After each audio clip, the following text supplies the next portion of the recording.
World of Warfare presents Key Events in the Vietnam War.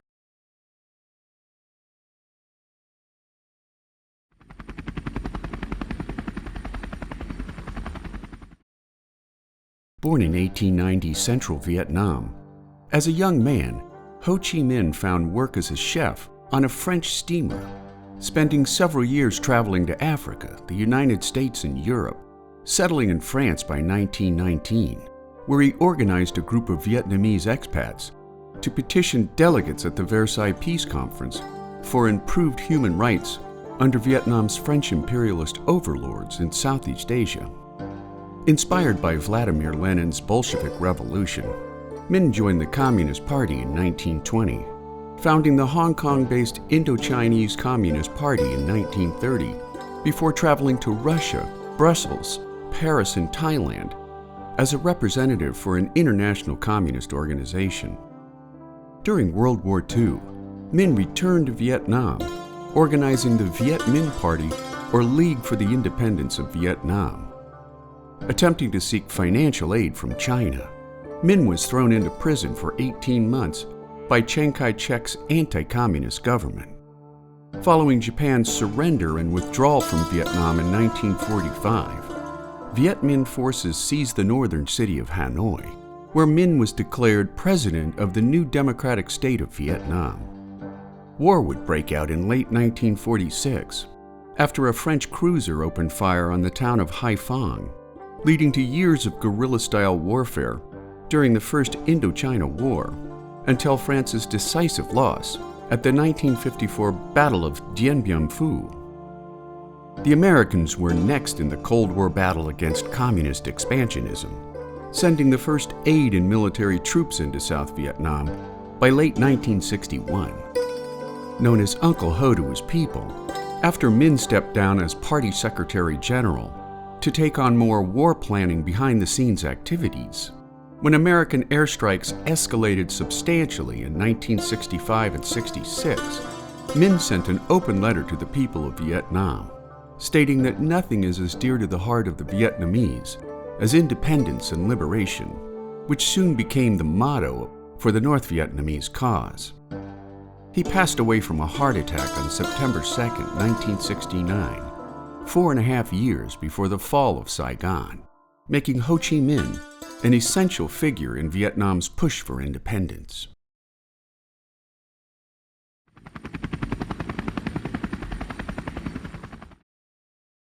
For most American combat personnel who served in Vietnam, the classic image of the helicopter war was the Huey Bell UH-1D.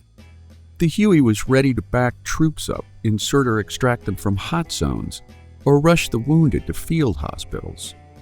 While 11 different types of helicopters were deployed during the Vietnam War, the Huey became an indispensable asset in the jungle war against the Viet Cong, since its vertical takeoff and landing capabilities allowed soldiers to be rushed into dense jungles, valleys, or hilltops.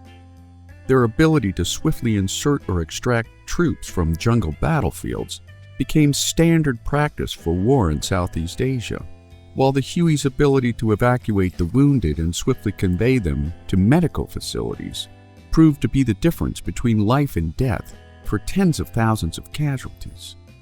First introduced in 1959, the Huey was built by Bell Helicopter to meet a 1952 U.S. Army requirement for a medical evacuation and utility helicopter for an increasingly likely conflict in Southeast Asia. The Huey was the first turbine-powered helicopter built for the U.S. military, with more than 16,000 produced since 1960, while over 7,000 were deployed during the Vietnam War.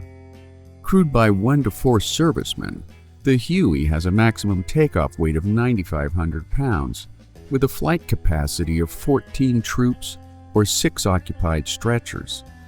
Packed with a maximum airspeed of 135 miles an hour, the Huey offers a range of 315 miles at a cruising speed of 125 miles an hour, with a service ceiling of 19,390 feet, dependent on factors such as weight and air temperature. The Huey also touts a dizzying rate of climb of 1,755 feet per minute. When communist-manned 12.7mm ground-based machine guns came on scene, known by American helicopter crews as 51 calibers, Hueys were mounted with a counter-arsenal of heavy machine guns until the M60 became the standard helicopter door armament on most Vietnam-era slicks, which first employed a swivel mount on top of a fixed pintle mount. As the war progressed, door gunners employed bungee cords to suspend and retain their M60s, which allowed for increased firing angles, as well as easier and faster accessibility. A total of 1,925 Hueys were lost in combat, while an additional 1,380 were lost in operational accidents, making the Bell UH-1D Huey one of the most critical assets over the jungles of Southeast Asia.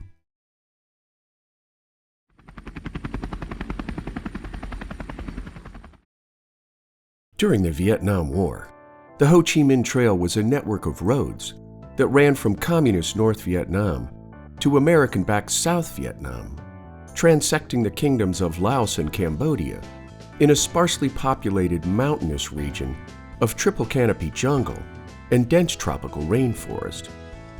Named La Piste de Ho Chi Minh by French journalists during the First Indochina War, construction of a north-south road network began in July of 1959, used to supply manpower and materiel to North Vietnamese forces fighting in the south.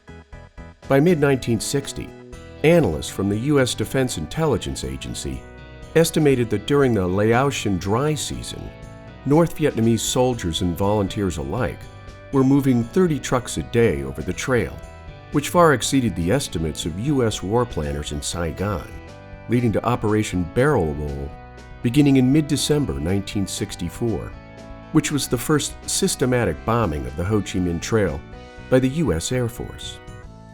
As the American press caught wind of air attacks into a widening theater beyond Vietnam's borders, the U.S. State Department defended the controversial raids as authorized by powers granted to President Lyndon Baines Johnson under the Gulf of Tonkin Resolution signed in August of 1964, leading to the commencement of Operation Rolling Thunder on March 20, 1965, followed by Operation Steel Tiger.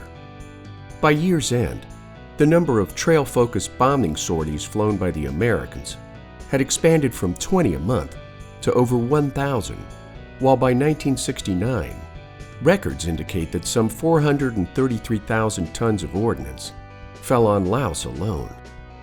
The ever-increasing frequency of military raids into the neutral kingdoms of Laos and Cambodia did much to escalate the anti-war movement back home and abroad, which in the end encouraged LBJ not to seek a second term in office, eventually leading to the Paris Peace Accords and the fall of Saigon in 1975, which handed victory to the Communist North.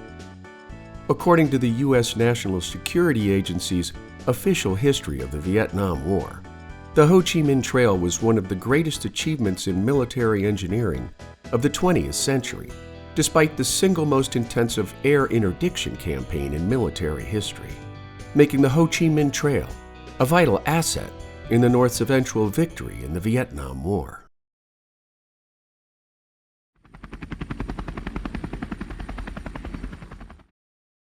Gaining their nickname from World War II in Korea, from February 1962 to March of 1973, donut dollies were deployed into Vietnam to provide support and a sympathetic ear for millions of U.S. servicemen who were hungry for news from back home, not to mention the chance to spend quality time with the girl next door. Selfless, brave, and resilient, armed only with their smile and bubbly personalities, the American Red Cross donut dollies traveled in pairs by helicopter, jeeps, and half-tracks, logging some 2 million miles into remote fire bases, where they brought much-needed warmth to soldiers counting down to the day when their year of service was finally over. During the height of the Vietnam War, over 600 young women responded to somewhat ambiguous Red Cross ads, seeking qualified young women willing to serve 1 year overseas. To be considered for the job, standards for acceptance were higher than those of the military, requiring a woman to be 21 years of age, college-educated, replete with letters of recommendation, and an outstanding personality for, according to Red Cross advertisements, a job that requires a capacity for hard work under less than ideal conditions. After only 2 weeks of training in Washington, D.C., the women shipped off for Vietnam in their signature pale blue outfits, manning recreation centers while visiting the wounded in evac hospitals throughout South Vietnam. Yet no one appreciated the presence of donut dollies more than troops stationed at remote fire bases in country, where they spent much-needed time with wholesome American women, talking about home or sports or music with fresh-faced beauties in ponytails, makeup, and a hint of perfume, helping many servicemen catch a moment's break from the harsh realities of war. Sometimes sleeping in bunkers under incoming mortar and sniper fire, donut dollies witnessed firsthand some of the worst tragedies of life in country, leaving many Vietnam veterans, even 5 decades after the war's unceremonious end, with fond memories and deep respect for the donut dollies that brought moments of sunlight to their darkest days as fighting men.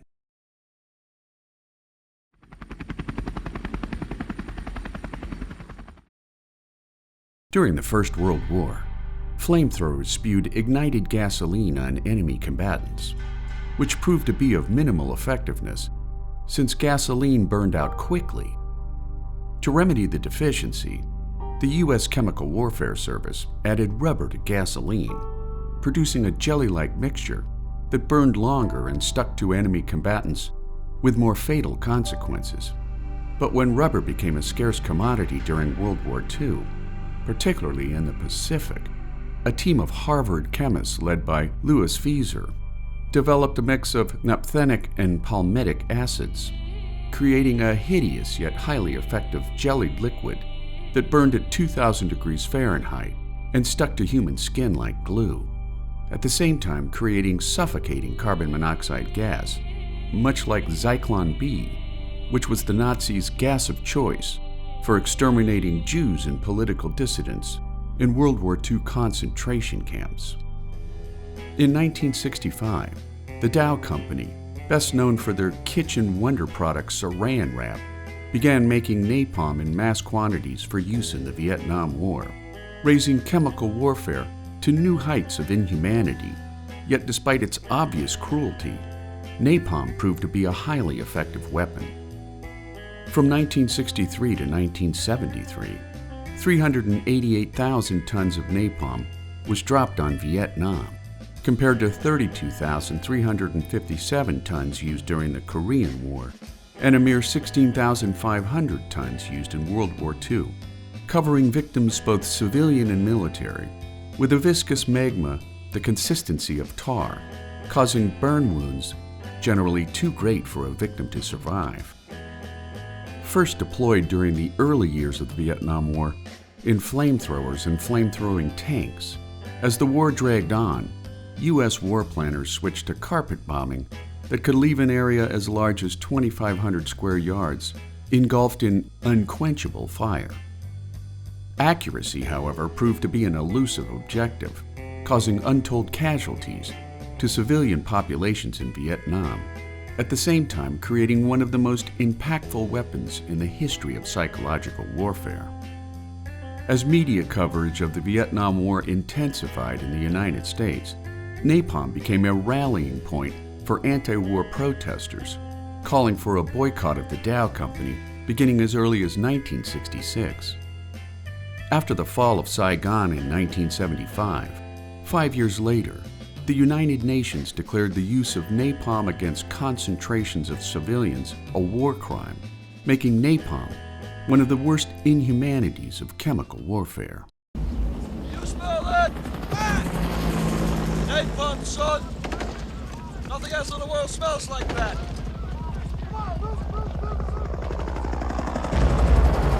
I love the smell of napalm in the morning.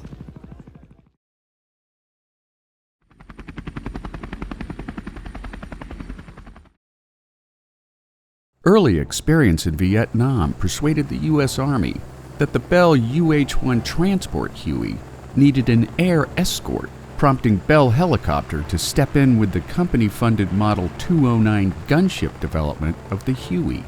The new helicopter retained the dynamic systems of the UH-1 Huey models, but married these to an exceptionally slim fuselage that seated just 2 crew members in tandem, with the weapon officer below and forward of the pilot for the best possible field of vision. The Huey Cobra, or Snake, as the Bell AH-1 became known, was rushed into production and service, and the helicopters were delivered into Southeast Asia on small transports for local assembly and rapid deployment to units stationed in South Vietnam. The Cobra also pioneered a new concept of armament, with a gun turret under the chin controlled by the weapon officer and 4 hardpoints under the stubbed wings for gun pods and rocket launchers controlled by either crew member. Both the weapon officer and the pilot possessed control capabilities of the aircraft, should one or the other become wounded during combat. The Cobra was designed to escort troop-carrying UH-1 Hueys while using its superior airspeed to soften up landing zones prior to troop insertions. The Cobra was also instrumental in supplying close ground support to pin down American GIs in hot zones, where their lethal firepower could be called in by ground force commanders, delivering quick and highly accurate cover fire and enemy eradication. By using the established technology of the day, the Cobra was a simply maintained attack helicopter augmented by an easy-access engine hold, which allowed for routine maintenance procedures in the field. The Cobra's increased airspeed, maneuverability, and rate of climb, combined with a greatly reduced aerodynamic drag associated with its larger Huey cousin, permitting Cobra pilots to arrive over targets in advance of larger slicks, while engaging the enemy for longer periods of time and with larger loads of ordnance. After catastrophic anti-aircraft losses to American helicopters during the 1971 Lam Son offensive in Laos, Cobra pilots pivoted tactics to what became known as Map of the Earth low-altitude terrain following, which significantly reduced their exposure to inbound enemy fire. Combined with the Cobra's high airspeed and flight performance characteristics, Cobra pilots further developed a return-to-target maneuver, which became the helicopter's equivalent to fixed-wing acrobatics, making the Huey Cobra one of the greatest air assets ever deployed during the Vietnam War.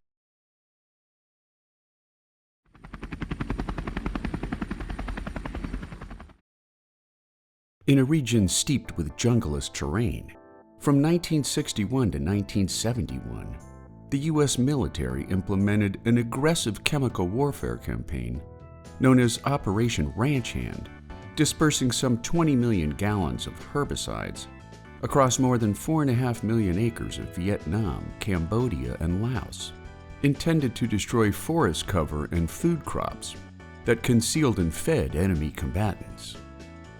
Only you can prevent a forest, soldiers joked as a twist on the Smokey the Bear firefighting campaign back home, as they sprayed herbicides like Agent Orange from planes, trucks, and hand sprayers, all without protective measures for the soldiers involved.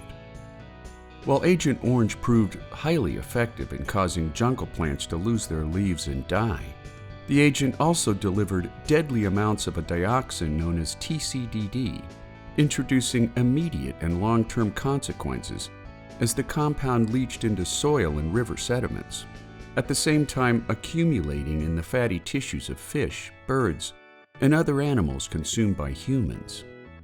The results proved devastating to American troops and locals alike, causing liver problems, a severe acne-like skin disease known as chloracne, muscular dysfunction, hormone disruptions, spina bifida and other birth defects in newborns, heart disease, type 2 diabetes, immune suppression leading to a wide range of cancers, nervous disorders, and miscarriages.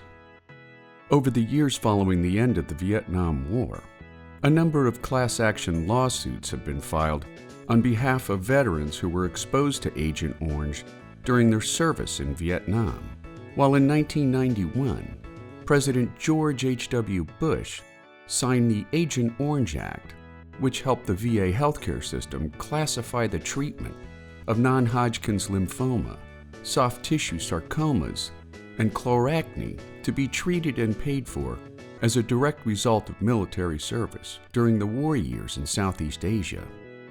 As for the nation of Vietnam, health officials report more than 400,000 deaths caused by exposure to Agent Orange, while some 2 million people have suffered from the same deadly ailments reported by Vietnam veterans. To further the tragedy, nearly 500,000 Vietnamese children have been born with serious birth defects attributed to Operation Ranch Hand, making Agent Orange yet another deadly outcome of the Vietnam War.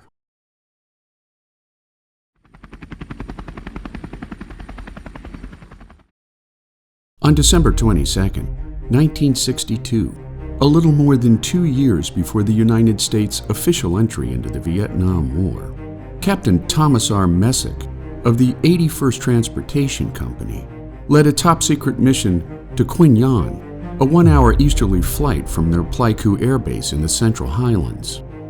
Known as Flying Bananas, a mission requiring 15 H-21 Shawnees had proved difficult to put together, since the twin-rotor helicopter required 11 hours of maintenance for every 1 hour in the air. Joining the mission was Chief Warrant Officer Charles Howard Holloway, or Charlie, who had arrived in country only a week before the mission.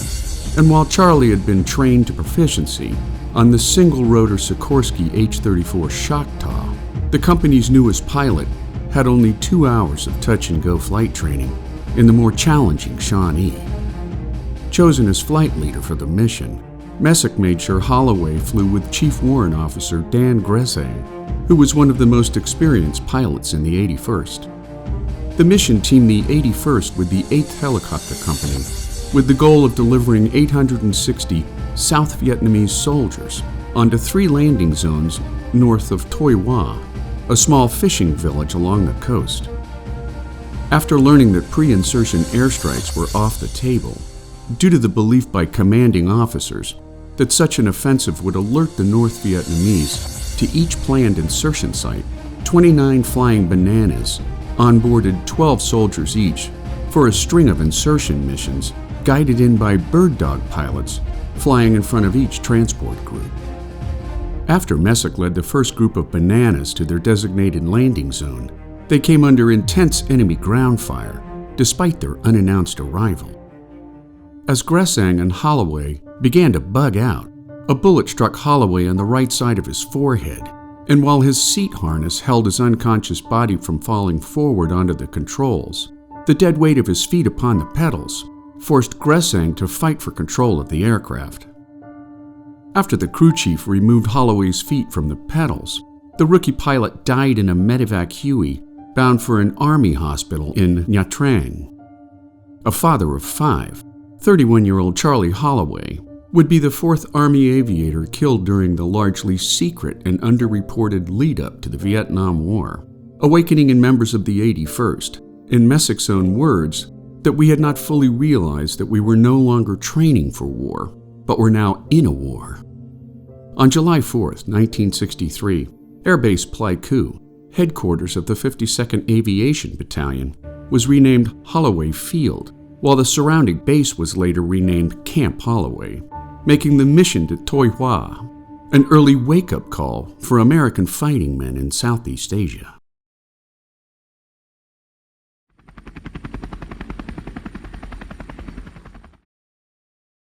After a decades-long civil war between Communist North Vietnam and the U.S.-backed puppet government of the South, led by dictator Ngo Dinh Diem, by 1964, during the height of America's Cold War against Russian-backed communist expansion, the United States engaged in bombing campaigns along the Ho Chi Minh Trail, intended to disrupt North Vietnamese troop and supply movements into the South. Spearheaded by Lieutenant General William Westmoreland, leader of the U.S. Military Assistance Command, bombardments of Laos and Vietnam were conducted by U.S. warships stationed in the Gulf of Tonkin, which were purportedly fired upon by North Vietnamese fast attack torpedo boats on August 2nd and August 4th respectively, first against the USS Maddox, followed by a second purported and now debunked attack on the USS Turner Joy. In response, on August the 7th, the U.S. House of Representatives unanimously passed the Gulf of Tonkin Resolution, which gave President Lyndon Baines Johnson full authority, without a formal declaration of war by Congress, for the use of conventional military force in Southeast Asia to assist any member or protocol state of the Southeast Asian Collective Defense Treaty.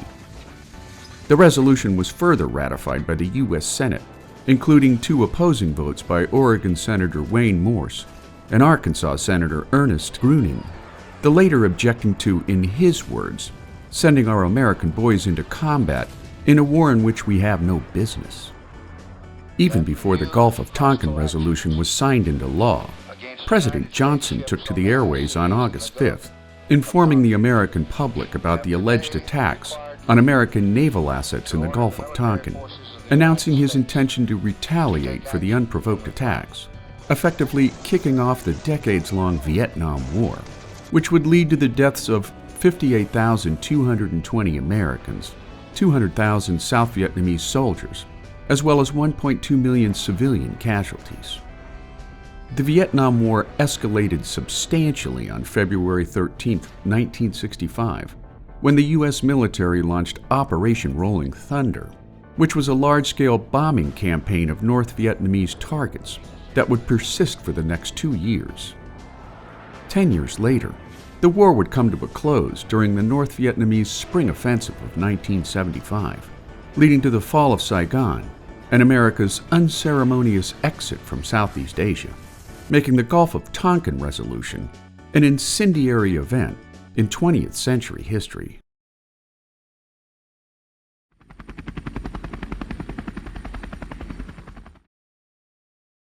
Conceived by Colonel Aaron Bank in 1952, the 10th Special Forces Group, or Green Berets, was activated at Fort Bragg, North Carolina, with an objective of conducting unconventional warfare activities designed to disrupt or overthrow enemy governments or occupying powers by training and motivating local insurgents. The Green Berets received one of their biggest baptisms by fire in 1964, when 12 Green Beret instructors were tasked with training 60 ethnic Chinese mercenaries and some 300 Vietnamese special forces at Camp Nam Dong, which was established 34 miles west of Da Nang, as a forward intercept point against enemy combatants flowing down from the communist north. Signs of an attack had been building for days, leading 30-year-old Captain Roger Donlin to keep his men on high alert, until all hell broke loose around 2:30 a.m. on July the 5th, when Donlin stopped in the mess for a cup of coffee before relieving his Australian counterpart and current watch commander, Warrant Officer Kevin Conway. Knocked to the ground by incoming mortar fire, Staff Sergeant Keith Daniels managed to call in an urgent airstrike moments before the communication shack was leveled to the ground. Managing to pull themselves together, the Green Berets launched a flare into the moonless night sky, exposing some 900 Viet Cong fighters as they attempted a breach of the fort's outer perimeter guard. Donlin quickly assessed that communist traitors among his ranks had killed some of his Allied comrades in their sleep, at the same time pushing his loyal troops to man 3 mortar positions to fend off an overwhelming enemy force. The seemingly insurmountable attack fatally wounded Conway, while Donlin stayed at his command after receiving 3 direct hits, including 1 to his stomach. Refusing medical attention, Donlin went from cover to cover to inspire his men to concentrate their fire on clusters of Viet Cong fighters, just as the outer perimeter fell to the VC. Despite mounting losses, Donlin pushed his men to hold the inner perimeter, and after 3 hours of relentless combat and a 4th bullet to Donlin, shortly after 4 a.m., the Americans heard the welcome approach of a flare ship, which sent the Viet Cong into retreat in advance of an impending airstrike by American F-4 Phantoms. In the end, over 170 Viet Cong dead lay scattered across the 5-acre base, while 60 South Vietnamese fighters, Conway and 2 Green Berets, had lost their lives in the fight. After recovering from his wounds, Donlin was awarded the first Medal of Honor of the Vietnam War, making the ambush at Nam Dong one of the biggest tests in the Green Berets' long history of valor.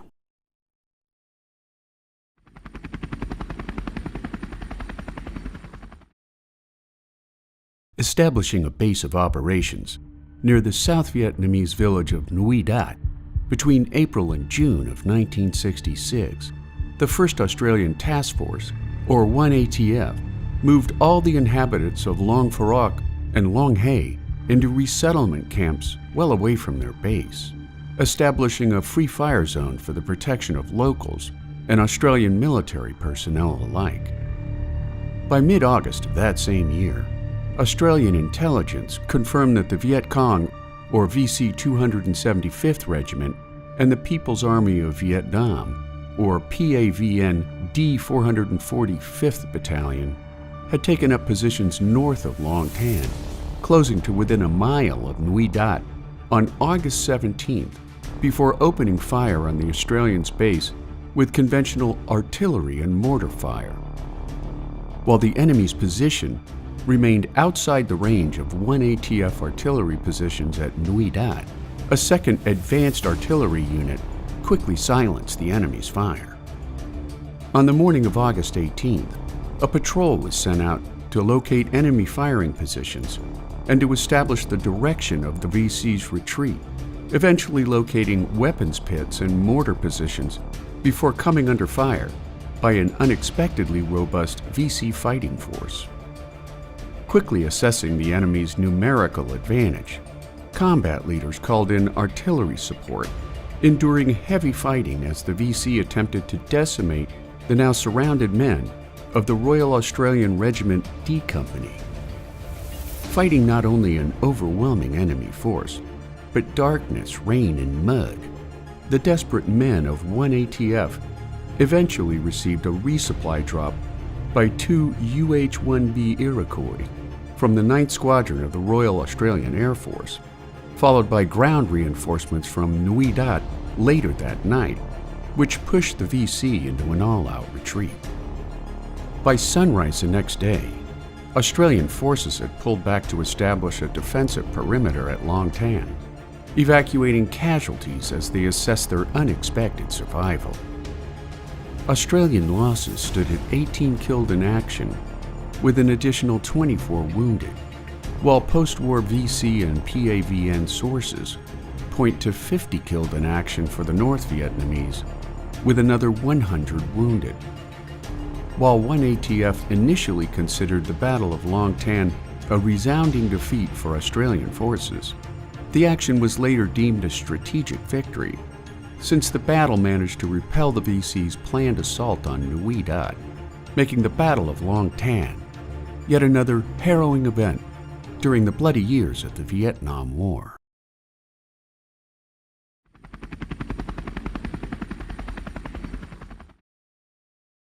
Positioned 14 miles south of the demilitarized zone in northwestern Quang Tri Province and 6 miles from the Laotian border, the U.S. Marine base at Khe Sanh had been set up as a staging point for future planned operations against the North Vietnamese Army's resupply route along the Ho Chi Minh Trail.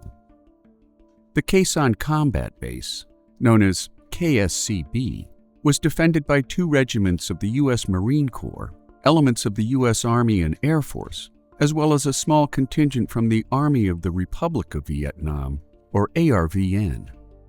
The battle broke out on January 21, 1968, when the 3rd Battalion 26th Marines came under fire from a North Vietnamese battalion positioned atop 2 hills northwest of the base. A day later, North Vietnamese forces captured the nearby village of Khe Sanh, while Viet Cong artillery positions began a long-range bombardment campaign of the base itself, hitting the main ammunition depot, which exploded some 1,500 tons of munitions with devastating consequence. pinned down in their trenches and bunkers. The Americans at Khe Sanh endured a 66-day siege that tested the mettle of every man involved. Unwilling to risk the usual air resupply that had existed before the North's offensive, during the siege of Khe Sanh, U.S. planes dropped 100,000 tons of bombs on suspected North Vietnamese positions, while U.S. ground forces fired 158,000 artillery rounds in defense of the beleaguered base. In March that same year, an overland relief expedition known as Operation Pegasus was launched by a combined Marine Army ARVN task force, which saw success in early April when the 1st Cavalry Air Mobile and a South Vietnamese battalion pressed in on the base from the east and south, while the Marines pushed westward with an objective of reopening Highway 9, which intersected the Ho Chi Minh Trail at the Dak Rom Bridge. The siege of Khe Sanh was finally broken on April 6, 1968, after U.S. cavalrymen joined up with the 9th Marines south of Khe Sanh Air Base, while a week later, the 3rd Battalion 26 Marines scattered North Vietnamese positions atop Hill 881 North. American commanders considered the defense of Khe Sanh an enormous success, prompting Commanding General William Westmoreland to contend that if the base had fallen, the North Vietnamese may well have outflanked other vital Marine positions along the demilitarized zone. Shortly after the siege was lifted, the decision was made to dismantle the base, rather than risk additional battles in the future. By the time the last fighting ended around nearby Hill 689, 274 Americans had been killed in action, while an additional 2,541 were wounded. Losses for the North Vietnamese Army remain unknown due to the widespread practice by U.S. military leaders at the time to over-exaggerate North Vietnamese casualties. But a secret Joint Service Command report by the U.S. Defense Department's MACV later estimated a North Vietnamese death toll of 5,550 soldiers, making the Battle of Khe Sanh one of the bloodiest protracted engagements during American involvement in the Vietnam War.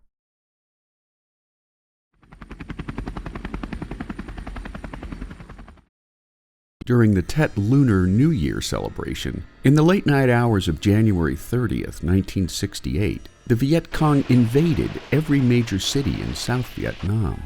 Planned over the previous 6 months, Viet Cong commandos dressed as peasants, using civilian transportation to insert themselves into safe houses set up in each major city, while tons of military supplies were stockpiled at secret locations in and around each selected city. When the attacks began, the Viet Cong's Tet Offensive took American war leaders and soldiers alike completely by surprise. How would you assess the enemy's purposes yesterday and today? The enemy very deceitfully has taken advantage of the Tet truce in order to create maximum consternation. In Saigon, the VC targeted key installations such as the South Vietnamese radio station and the American embassy, where the VC blasted a hole through the compound wall and took control of parts of the embassy. 5 hours after the VC entered the compound, almost all of them were dead, each commando dressed in civilian clothes. They had been armed with American M16 rifles and rocket launchers. A villa on the embassy grounds was home to mission coordinator George Jacobson, who became trapped on the second floor when a VC commando entered his home. What could you see from your window? Were the VC in the buildings? No, I did not see any VC in the building, except that I knew that there was at least one VC in my house. I knew that he was on the bottom floor of my house. You had quite an escape at the very end. How did that happen? Well, they put riot gas into the bottom floors of my house, which of course would drive whoever was down below up top where I was. They had thrown me a pistol about 10 minutes before this occurred. And with all the luck that I've had all of my life, I got him before he got me. Some of the worst fighting took place in the city of Hue, the ancient imperial capital of Vietnam, where the Viet Cong held out for more than 3 weeks of bitter fighting. At Khe Sanh in the northwest, American Marines were pinned down and under siege, dependent upon airstrikes to hold off recurrent enemy attacks. More than 80,000 Viet Cong soldiers infiltrated more than 100 towns and cities of South Vietnam, which made the Tet Offensive the largest military operation conducted by either side during the war. Hanoi had launched the offensive in the belief that it would trigger a popular uprising leading to the collapse of the South Vietnamese government, but when the fighting was finally over, the North's Tet Offensive campaign would see 33,249 Viet Cong soldiers killed in action.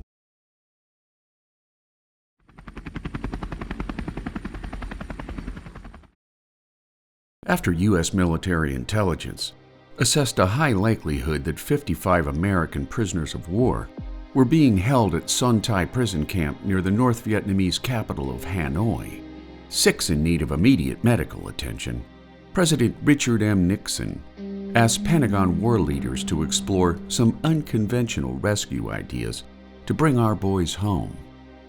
The result was a joint service mission codenamed Operation Ivory Coast, combining more than 100 aircraft, an immense group of support personnel, and 56 hand-picked Army Special Forces troops, who soon gained the nickname the Son Tai Raiders. Training at Eglin Air Force Base using a full mock-up of the Son Tai prison camp, during the early morning hours of November 20th, 1970, 6 helicopters, 2 large support aircraft, and 5 small attack planes took off from Thailand, while naval carrier-based fighters laid down diversionary fire over Haiphong. Flying at treetop altitudes, the airborne attack force reached Son Tai at 2:18 a.m., dropping flares to light up the camp before a lone helicopter destroyed guard towers and troop barracks in rapid succession. A second helicopter performed a pre-planned controlled crash inside the compound, mowing down trees with its blades before Green Berets piled out to rescue prisoners from their cells. A third helicopter landed outside the compound, delivering more Green Berets to the fight. Yet after the prison guards were either killed or scattered into the night, the Green Berets radioed the words "negative items," forcing a stunned bug-out of all assets from the failed mission. One F-105 Wild Weasel fighter jet was struck by a surface-to-air missile, and after the crew ejected over Laos, the returning helicopters quickly rescued them. By the time the 27-minute raid at Son Tai was over, the raiders suffered 1 broken ankle and a second minor injury, at the same time writing the playbook for all future raids during and following the Vietnam War. Despite the raid's failure to return POWs to American soil, the raid at Son Tai triggered North Vietnamese war leaders to consolidate American POWs into fewer locations to defend against future raids, leading to a logarithmic increase in POW communication and organization and an abrupt uptick in POW morale. One POW recalled years later that the Son Tai rescue attempt dispelled all doubt. We were not forgotten. Our country cared. The raid also defined a new model for future joint forces operations that continue to exist to this day, making the raid on Son Tai one of the most fruitful misadventures in American military history.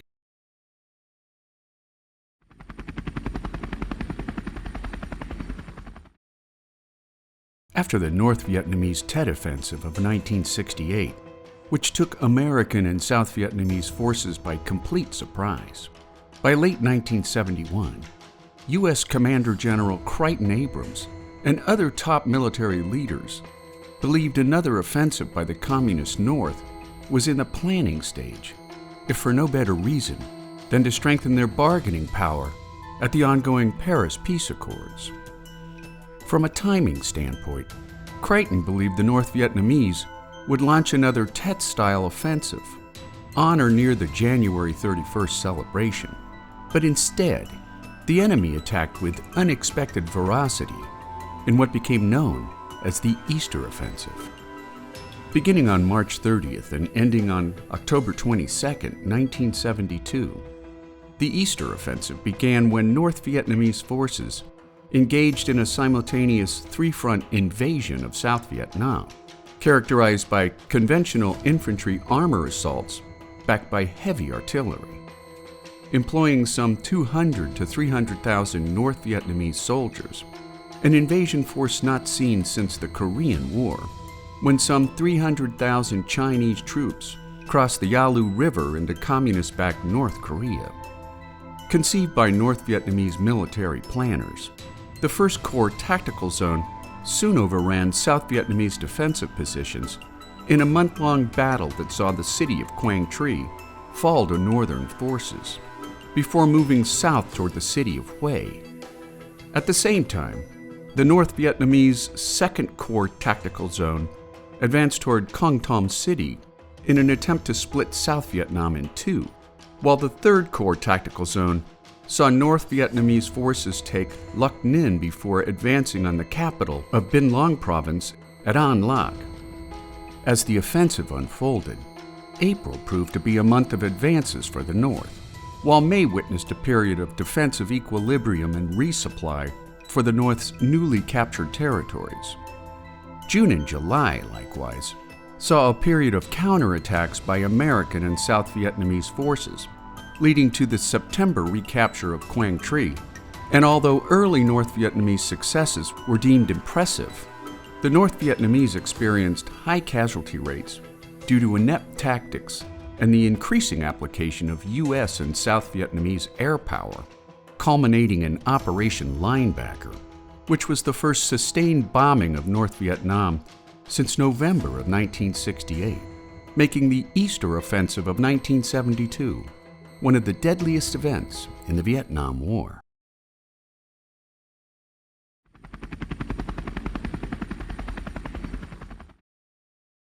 When the central Vietnamese city of Da Nang fell to the Viet Cong in March of 1975, the South Vietnamese capital, Saigon, was slowly collapsing under near constant shelling from the approaching communist forces.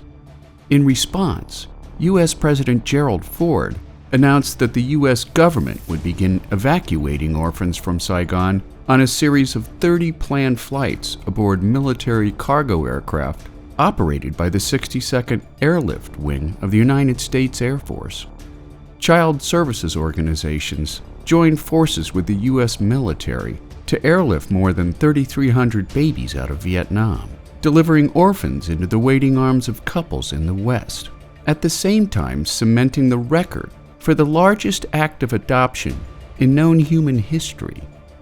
For a divided nation mired in persistent tragedy, baby lift proved to be more of the same for Vietnam.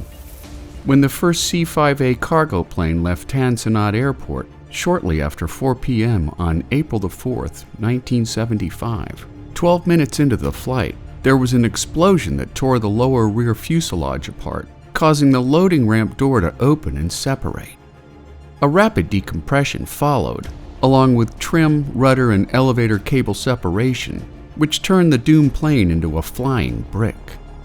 Spilling altitude as they turned back for Tan Son Nhut, when the pilots realized they wouldn't make the runway, they applied full power to bring the nose up, belly landing in a rice paddy before skidding a quarter mile, bouncing airborne again for an additional half mile before crashing into a dike. Of the 300 people on board, 138 were killed in the crash, including 78 babies and 35 American military personnel.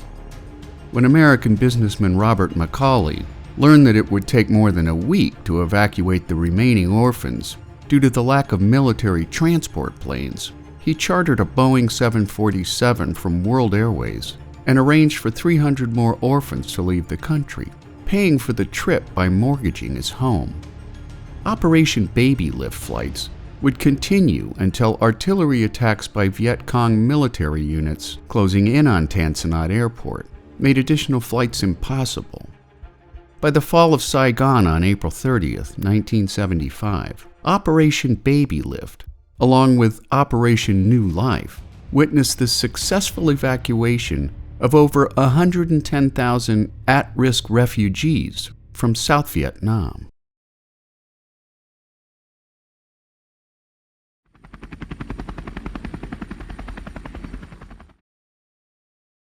Known in the Communist North as the Ho Chi Minh Campaign, the People's Army of Vietnam, or PAVN, began their spring offensive into the South on May 10, 1975, capturing the key central highland city of Buôn Ma Thuột by March 18th, in a preemptive push south in advance of a second offensive planned for early 1976. Instead, American and South Vietnamese military leaders quickly ascertained that they were no longer capable of defending the entirety of South Vietnam, leading to a pullback from the Central Highlands that caused civilian refugees to come under fire as they fled a lone highway toward the coast. From a combatant standpoint, a well-led and aggressive PAVN took advantage of the South's failing command and control, leading to the all-out rout and destruction of the majority of South Vietnamese forces in the highlands. In response to the pullback and rout, the United States sat on their hands.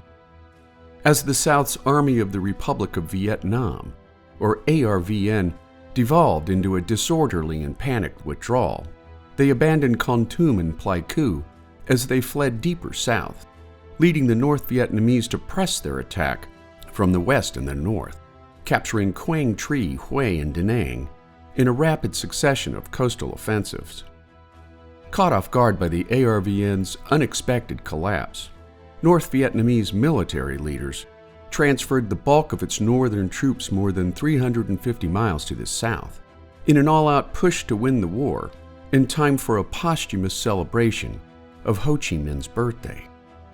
In response, splintered South Vietnamese forces regrouped in defense of the capital, despite a near-total collapse of political and military will from top South Vietnamese leaders. After North Vietnamese forces captured Tan Son Nhat Airport on April 28th, a day later, the order came down to evacuate American nationals and South Vietnamese sympathizers, who were airlifted from the walled American embassy compound to the American aircraft carriers Hancock and Midway, waiting some 40 miles offshore, ferried by a dedicated task force of some 80 American helicopters.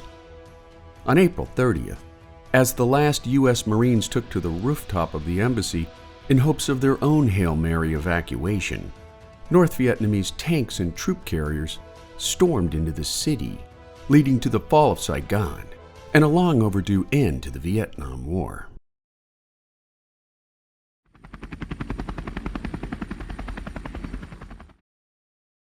On Tuesday, April 29, 1975, the usually crowded streets of Saigon were empty except for military personnel and ambulances.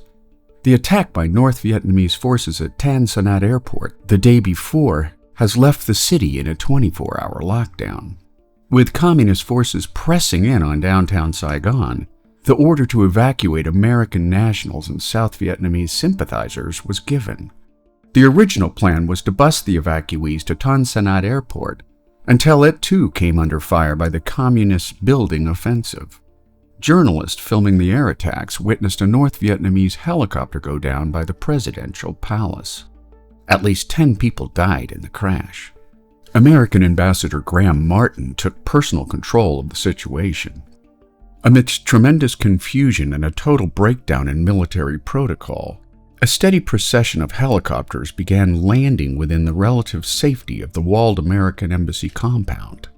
Frightened civilians were airlifted to the American aircraft carriers Hancock and Midway, waiting some 40 miles offshore, ferried by a dedicated task force of some 80 American helicopters.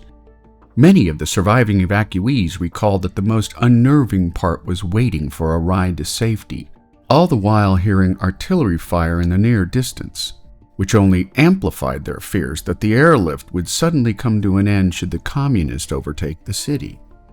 Besides the 80 American helicopters shuttling people to safety, South Vietnamese helicopter pilots flew their families to safety aboard the carriers as well, but lacking the space on the flight decks to stow their aircraft, the pilots were forced to ditch in the ocean or have their ships pushed into the sea.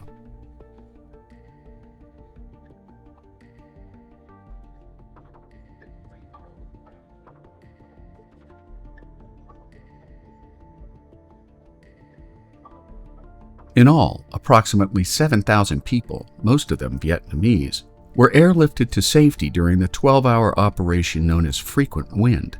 Desperate Vietnamese who failed to make the cut stayed at the embassy gates well into the night, desperately appealing for a Hail Mary last-minute evacuation. But for them, there was to be no mercy from the impending communist takeover. As the last of the Marines took to the rooftop of the embassy in hopes of their own Hail Mary evacuation, North Vietnamese tanks and troop carriers rolled into the city. The last of the Marines were finally airlifted from the rooftop, just as the communists stormed the compound gate.